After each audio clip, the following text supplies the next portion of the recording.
Hello guys, J ഫോട്ടോക്കിന്റെ പുതിയ വീട്ടിലേക്ക് എല്ലാവരും സ്വാഗതം. അപ്പോൾ ഗൈസ്, നമ്മുടെ ഇന്നത്തെ വീഡിയോ എന്നുള്ളത് നിങ്ങൾ തമ്മിൽ കണ്ട പോലെ തന്നെ AI വീഡിയോ ക്രിയേറ്റ് ചെയ്ത് കഴിഞ്ഞ് കഴിഞ്ഞാൽ നമുക്ക് മോണിറ്റൈസേഷൻ കിട്ടുന്നുണ്ടോ എന്നൊരു സംശയം എല്ലാവർക്കും ഉണ്ട്. അപ്പോൾ ഞാൻ കഴിഞ്ഞ ദിവസം എങ്ങനെയാണ് നമ്മുടെ ഫോണിൻ്റെ അകത്ത് ഒരു AI വീഡിയോ ക്രിയേറ്റ് ചെയ്യുന്നത് ഒരു ഫ്രീ ആയിട്ട് ഒരു പൈസ പോലും ചിലവില്ലാതെ പെയ്ഡ് അല്ലാത്തൊരു ആപ്ലിക്കേഷൻ ഉപയോഗിച്ചിട്ട് YT ക്രിയേറ്റ് ആപ്ലിക്കേഷൻ ഉപയോഗിച്ചിട്ട് ഒരു AI വീഡിയോ ക്രിയേറ്റ് ചെയ്യുന്നതെന്ന് പറഞ്ഞൊരു വീഡിയോ ചെയ്തതാണ്. അതിനുശേഷം ഞാൻ നോക്കുന്ന സമയത്ത് ഒരുപാട് പേര് വാട്സപ്പിൽ ഇങ്ങനെ മെസ്സേജ് അയക്കുന്നുണ്ട്, ചേട്ടാ ഇത് ഇങ്ങനെ ചെയ്താൽ മോണിറ്റൈസേഷൻ കിട്ടുമോ, ഇങ്ങനെ ചെയ്താൽ കിട്ടുമോ എന്നൊക്കെ ചോദിച്ച് ഒരുപാട് പേര് ചോദിക്കുന്നുണ്ട്. അപ്പോൾ അതുകൊണ്ടാണ് നമ്മൾ ഇങ്ങനെ ഒരു വീഡിയോ ചെയ്യാമെന്ന് വിചാരിച്ചത്.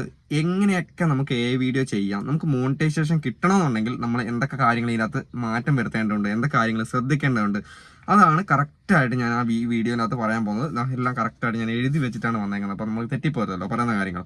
അപ്പോൾ ഓരോരോ കാര്യങ്ങളും പോയിന്റ് ഞാൻ കറക്റ്റായിട്ട് പറയാം. അപ്പോൾ നിങ്ങൾ ഈ കാര്യങ്ങൾ ഫോളോ ചെയ്തിട്ട് വേണം വീഡിയോ ക്രിയേറ്റ് ആക്കിയിട്ട് യൂട്യൂബിൽ അപ്ലോഡ് ചെയ്യാൻ വേണ്ടിയിട്ട്. അപ്പോൾ ഗൈസ്, നമുക്ക് ഒന്നാമത്തെ പോയിന്റ് ആയിട്ട് ഞാൻ പറയുന്നത്, നമ്മൾ വീഡിയോ ക്രിയേറ്റ് ചെയ്യുന്ന സമയത്ത് നമുക്കൊരു ഹ്യൂമൻ ടച്ച് വേണം. ആ വീഡിയോയ്ക്ക് ഒരു ഹ്യൂമൻ ടച്ച് വേണം. അതില്ലെങ്കിൽ നമുക്ക് മോണിറ്റൈസേഷൻ കിട്ടത്തില്ല. അതായത് നമ്മളൊരു വീഡിയോ ക്രിയേറ്റ് ചെയ്യുമ്പോൾ നമ്മൾ വെറുതെ ഒരു വീഡിയോ അങ്ങ് ക്രിയേറ്റ് ചെയ്ത് പോകാതെ നമ്മൾ ഹ്യൂമനായിട്ട് നമ്മുടെ എന്തെങ്കിലും ഒരു ടച്ച് ആ ഒരു വീഡിയോയ്ക്ക് വേണം. ഒന്നെങ്കിൽ നമ്മൾ വോയിസ് ഓവർ കൊടുത്തിട്ടുണ്ടായിരിക്കണം, അല്ലെങ്കിൽ നമ്മൾ വോയിസ് കൊടുത്തിട്ട്, അല്ലെങ്കിൽ നമ്മൾ അതിൻ്റെ വീഡിയോ നമ്മൾ ഷൂട്ട് ചെയ്തായിരിക്കണം, അല്ലെങ്കിൽ വോയിസ് ആണെങ്കിൽ. അപ്പോൾ നമ്മുടേതായ ഒരു ടച്ച് ആ ഒരു വീഡിയോക്ക് ഉണ്ടെങ്കിൽ മാത്രമേ എന്ത് ചെയ്യുള്ളൂ, നമുക്ക് മോണിറ്റൈസേഷൻ അതിന് യൂട്യൂബ് തരത്തുള്ളൂ. പിന്നെ വീഡിയോ ക്രിയേറ്റ് ചെയ്യുന്ന സമയത്ത് നമുക്കറിയാം ഒരുപാട് ഫ്രീ ആപ്ലിക്കേഷൻ, ഞാനിപ്പം YT ക്രിയേറ്റ് പോലെ ഒരുപാട് ആപ്ലിക്കേഷൻ ഉണ്ട്, ഫ്രീ ആപ്ലിക്കേഷൻസ് നമുക്ക് പൈസ കൊടുക്കാതെ ചെയ്യുന്നത്. അപ്പം അങ്ങനെയുള്ള ഈ ആപ്ലിക്കേഷൻസ് വോയിസിന് ചിലപ്പം ഒരു റോബോട്ടിക് മയം ഉണ്ടാവും അല്ലേ. അതായത് നമുക്ക് കറക്റ്റ് മനുഷ്യന്മാരുടെ ആ ഒരു ഇത് കിട്ടണമെന്നില്ല. അപ്പം അങ്ങനെയുള്ള സംഭവങ്ങളൊക്കെ ഫ്രീ ആയിട്ട് നമ്മൾ ഉപയോഗിക്കുമ്പോൾ അതൊക്കെ ചിലപ്പോൾ മോണിറ്റൈസേഷന് പ്രശ്നം വരാൻ ചാൻസ് ഉണ്ട്. അതുകൊണ്ട് ഒന്നെങ്കിൽ പെയ്ഡ് ആയിട്ടുള്ള സംഭവങ്ങൾ ഉപയോഗിച്ചിട്ട് ചെയ്യുമ്പോൾ ഈ വോയിസ് കൊടുക്കുന്ന സമയത്ത് കുറച്ചൊരു ഒറിജിനാലിറ്റി ഉണ്ടാവും, അത് നമുക്കൊരു ഇതുണ്ടാവും. പിന്നെ അല്ലാന്നുണ്ടെങ്കിൽ നിങ്ങൾ എന്ത് ചെയ്യണം, നിങ്ങളുടെ വോയിസ് ഓവർ നിങ്ങൾ വീഡിയോ അപ്ലോഡ് ചെയ്യുമ്പോൾ അതിന് വോയിസ് ഓവർ നമ്മൾ തന്നെ കൊടുത്തിട്ട് പരമാവധി ചെയ്യാൻ നോക്കുക. അപ്പോൾ നമുക്കൊരു നമ്മുടെ ഒരു ഹ്യൂമൻ ടച്ച് ആ വീഡിയോയ്ക്ക് വരും. ഓക്കെ. പിന്നെ രണ്ടാമത്തെ പോയിന്റ് ആയിട്ട് വരുന്നത്, നമ്മൾ സെയിം പ്രോംപ്റ്റ് ഉപയോഗിച്ച് നമ്മൾ വീഡിയോ ക്രിയേറ്റ് ആക്കരുതെന്നുള്ളതാണ്. ഒരേ മോഡൽ വീഡിയോസ്, ചിലപ്പോൾ ഒരേ ഫോട്ടോസ്, നമ്മളിപ്പോൾ ഒരു പ്രാവശ്യം ഒരു ഫോട്ടോയും 2 ഫോട്ടോ നമ്മൾ കൊടുത്തിട്ട് നമ്മളൊരു പ്രോംപ്റ്റ് കൊടുത്ത് നമ്മൾ വീഡിയോ ക്രിയേറ്റ് ആക്കി. ഓക്കെ.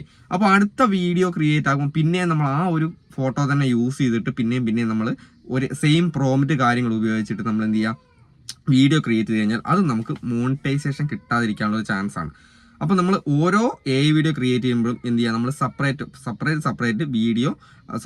ഫോട്ടോ ക്രിയേറ്റ് ചെയ്തിട്ട് വേണം നമ്മൾ വീഡിയോ ക്രിയേറ്റ് ആക്കാൻ വേണ്ടി. അല്ലെങ്കിൽ നമ്മളെ സ്വന്തം, ഇപ്പം ഞാൻ ഈ ഒരു ഡ്രസ്സ് ഇട്ടിട്ട് ഞാൻ എൻ്റെ ഈ ഒരു ഫോട്ടോ, ഇപ്പോൾ എന്നെ കാണുന്ന രീതിയിലൊരു ഫോട്ടോ എടുത്ത് ഞാൻ അതിനൊരു വീഡിയോ ക്രിയേറ്റ് ആക്കി. ഓക്കെ.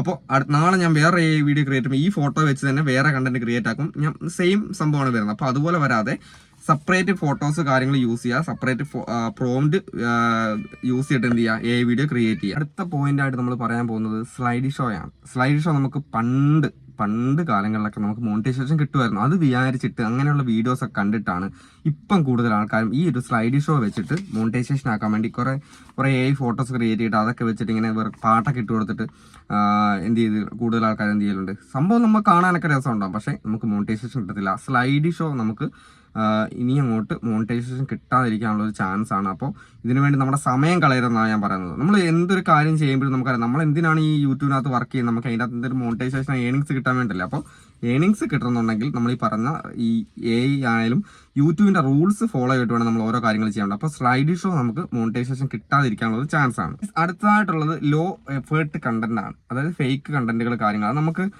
എന്താ പറയുക, തീരെ നമുക്ക് നമ്മൾ ഒരു രീതിയിലും മെനക്കെടാതെ, നമുക്കൊരു കഷ്ടപ്പാടുമില്ല, നമ്മൾ പെട്ടെന്നൊരു പ്രോംപ്റ്റ് എഴുതിയെടുത്ത് ഉണ്ടാക്കി കൊടുത്തിട്ട് നമുക്ക് ഗൂഗിളിൽ അവിടെ നിന്ന് കിട്ടുന്ന ഫോട്ടോസോ കാര്യങ്ങളോ എടുത്തിട്ട് നമ്മൾ എന്ത് ചെയ്യുന്നു, എടുത്തിട്ട് അപ്ലോഡ് ചെയ്യുമ്പോൾ നമ്മൾ ഒരു വീഡിയോ ക്രിയേറ്റ് ചെയ്യുന്ന സമയത്ത് നമുക്കത് ലോ എഫേർട്ട് കണ്ടന്റ് ആയിട്ട് വരും. ഓക്കെ. അപ്പോൾ അത് നമ്മുടെ ഒരു ഹ്യൂമൻ ടച്ച് ഒന്നും ഇല്ലാതെ, ഒരു കഷ്ടപ്പാടും ഇല്ലാതെ ക്രിയേറ്റ് ആക്കുന്ന കണ്ടന്റുകൾ അതെടുത്തിട്ട് നേരെ എടുത്തിട്ട് നമ്മൾ അപ്ലോഡ് ചെയ്യുന്നു. നമ്മൾ അതിൻ്റെ വോയിസോ കാര്യമോ ഒന്നും മാറ്റാതെ, നമ്മൾ അതിൻ്റെ അകത്ത് ഒന്നും ചെയ്യാതെ വേറെ ഇതേ ഒരു വീഡിയോ ക്രിയേറ്റ് ആക്കി നേരെ എടുത്തിട്ട് യൂട്യൂബിൽ അപ്ലോഡ് ചെയ്യുമ്പോൾ അത് ലോ എഫേർട്ട് കണ്ടന്റ് ആയിട്ട് വരും.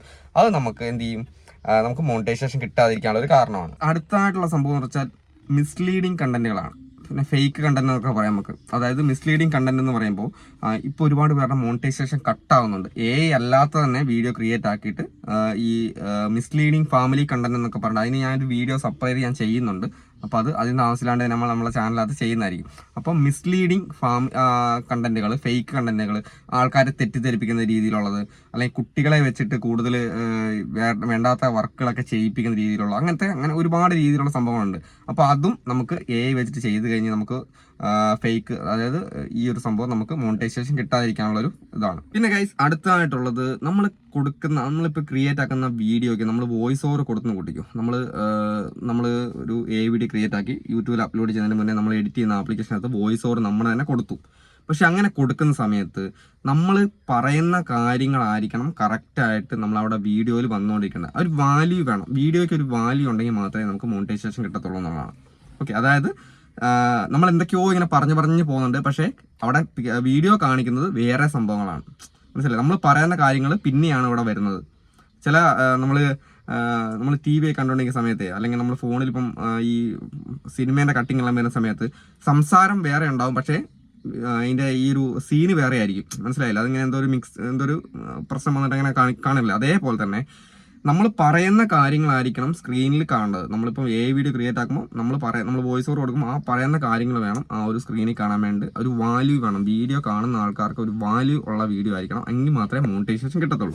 അടുത്തതായിട്ടുള്ള സംഭവം എന്ന് വെച്ച് കഴിഞ്ഞാൽ നമുക്ക് വീഡിയോയ്ക്ക് ഒരു കൺസിസ്റ്റൻസി വേണം. AI വീഡിയോ ക്രിയേറ്റ് ആകുന്ന സമയത്ത് ഒരു കൺസിസ്റ്റൻസി വേണം. നമ്മളിപ്പോൾ ഈ എല്ലാ റൂൾസും നമ്മളിപ്പം ഒരു റൂള് മാത്രം നമ്മൾ ഫോളോ ചെയ്തുകൊണ്ട് വോയിസ് ഓവർ മാത്രം കൊടുത്തു എന്ന് വിചാരിച്ചിട്ട് നമുക്ക് മോണിറ്റൈസേഷൻ കിട്ടണമെന്നില്ല. നമ്മൾ ഈ പറയുന്ന റൂൾസുകളെല്ലാം നമ്മൾ ഫോളോ ചെയ്ത് പോകുമ്പോഴാണ് നമുക്ക് മോണിറ്റൈസേഷൻ കിട്ടുന്നത്. അപ്പോൾ അങ്ങനെ മോണിറ്റൈസേഷൻ കിട്ടണമെന്നുണ്ടെങ്കിൽ നമ്മൾ ഒരു 30 വീഡിയോ നമ്മുടെ ചാനലിൽ അപ്ലോഡ് ആക്കി. ഓക്കെ, 30 വീഡിയോ ചാനലിൽ അപ്ലോഡ് ആക്കിയിട്ട് ആ 30 വീഡിയോസിൻ്റെ അകത്ത് ഒരു 10 വീഡിയോ നമ്മൾ എല്ലാ റൂൾസും നമ്മൾ പാലിച്ചുകൊണ്ട് ചെയ്ത വീഡിയോ എന്ന് കൊടുക്കും. പിന്നെ അതിൻ്റെ അകത്ത് ബാക്കിയുള്ള 20 വീഡിയോസ് നമ്മൾ ലോ എഫേർട്ട് കണ്ടന്റും നമ്മൾ വോയിസ് ഓവർ കൊടുക്കാതെ, അങ്ങനെ ഇതിൻ്റെ റൂൾസുകളൊന്നും പാലിക്കാതെ ക്രിയേറ്റ് ആക്കിയ വീഡിയോസ് ആണെങ്കിൽ ഇതിന് നമുക്ക് ആ ചാനലിൽ മോണിറ്റൈസേഷൻ കിട്ടത്തില്ല. നമ്മൾ 10 വീഡിയോ നമ്മൾ നല്ല രീതിയിൽ ചെയ്തു, ബാക്കിയുള്ള വീഡിയോസ് എന്ത് ചെയ്തു, റൂൾസ് പാലിക്കാതെയുള്ള വീഡിയോസ് ആണെങ്കിൽ അത് നമുക്ക് മോണിറ്റൈസേഷൻ കിട്ടാതിരിക്കാനുള്ളൊരു പ്രശ്നമായിട്ട് വരും. ഏറ്റവും അവസാനത്തെ പോയിന്റ് എന്നുള്ളത് നിങ്ങൾക്കറിയാം, നമ്മൾ അൾട്ടേഡ് കണ്ടന്റ്. നമുക്കറിയാം അൾട്ടേഡ്, നമ്മൾ ആൾക്കാരെ തെറ്റിദ്ധരിപ്പിക്കുന്ന രീതിയിലുള്ള കാര്യങ്ങൾ, നമ്മൾ ഫേസ് മാറ്റി ഒക്കെ കൊടുക്കുന്ന സംഭവം ഉണ്ടല്ലോ. നമ്മളൊരു ആൾക്കാരെ തെറ്റിദ്ധരിപ്പിക്കുന്ന രീതിയിലുള്ള കണ്ടന്റുകളാണ് കൂടുതൽ അൾട്ടേഡ് കണ്ടന്റ് എന്ന് പറയുന്നത്. അപ്പോൾ അത്തരത്തിലുള്ള കണ്ടന്റ് നമ്മൾ AI വെച്ചിട്ട് ചെയ്തിട്ടാണ് നമ്മൾ വീഡിയോ അപ്ലോഡ് ചെയ്യുന്നതെങ്കിൽ അതിന് AI യൂസ്. ഇപ്പോൾ പണ്ടൊക്കെ നമുക്ക് അൾട്ടേഡ് കണ്ടന്റ് തന്നെയായിരുന്നു കാണിച്ചുകൊണ്ടിരുന്നത്. ഇപ്പോൾ AI യൂസ് എന്നുള്ള ഒരു ഓപ്ഷനാണ് ഇപ്പോൾ നമുക്ക് കാണിക്കുന്നത്. അത് വീഡിയോ അപ്ലോഡ് ആക്കുമ്പോൾ അത് യെസ് ആണെങ്കിൽ യെസ് തന്നെ കൊടുക്കണം. അത് നമ്മൾ സ്ഥിരമായിട്ട് അത് യെസ് കൊടുക്കുന്നിടത്ത് നോ കൊടുക്കുന്നു, അല്ലെങ്കിൽ ഒന്നും കൊടുക്കാതിരിക്കുകയോ ചെയ്യുമ്പോൾ അതൊരു വയലേഷൻ ആയിട്ട് വരും. അത് നമ്മുടെ മോണിറ്റൈസേഷൻ, നമ്മുടെ ചാനലിൽ സ്ട്രൈക്ക് വരാനൊക്കെ ചാൻസ് ഉണ്ടാവും. ഇതുവരെ ആർക്കും സ്ട്രൈക്ക് വന്നിട്ടില്ല, എന്നാലും ഇനി മുന്നോട്ട് ചിലപ്പം സ്ട്രൈക്ക് ഒക്കെ വന്ന് നമ്മുടെ ചാനൽ പോകാനുള്ള, മോണിറ്റൈസേഷൻ മാത്രമല്ല ചാനൽ തന്നെ പോകാനുള്ള ചാൻസ് ഉണ്ടാവും. പിന്നെ നിങ്ങൾ ശ്രദ്ധിക്കേണ്ട കാര്യം, ഇങ്ങനെയൊക്കെ ചെയ്തിട്ട് നമ്മുടെ ചാനൽ ഒന്ന് പോയി കഴിഞ്ഞാൽ പിന്നെ നമുക്ക് യൂട്യൂബിന് അത് തുടരാൻ പറ്റത്തില്ല. കാരണം സർക്കംവെൻഷൻ പോളിസി എന്ന സംഭവം നിലവിലുള്ളതുകൊണ്ട് ഒരാൾക്ക് ഒരു ചാനൽ പോയി കഴിഞ്ഞാൽ പിന്നെ അയാളുടെ IP അഡ്രസ്സിലോ അയാളുടെ ഫേസിലോ അയാളുടെ വോയിസിലോ നമുക്ക് വേറൊരു ചാനൽ ക്രിയേറ്റ് ആയി കഴിഞ്ഞാൽ ഓട്ടോമാറ്റിക്കലി അത് AI ഡിറ്റക്ട് ചെയ്തിട്ട് ആ ഒരു ചാനലും കൂടെ പോകും. അപ്പോൾ അങ്ങനത്തെ പ്രശ്നങ്ങളുള്ളതുകൊണ്ട് നമുക്ക് കിട്ടുന്ന ചാനലുകൾ നമ്മൾ മോണിറ്റൈസേഷൻ ആക്കാൻ വേണ്ടി നല്ല വൃത്തിയിൽ എല്ലാ റൂൾസും പാലിച്ചുകൊണ്ട് തന്നെ ചെയ്യാൻ നോക്കുക. അപ്പോൾ എല്ലാവർക്കും നല്ലൊരു ഭാവി നേർന്നുകൊണ്ട് അടുത്ത വീഡിയോ കാണാം. അതുവരെ ബൈ.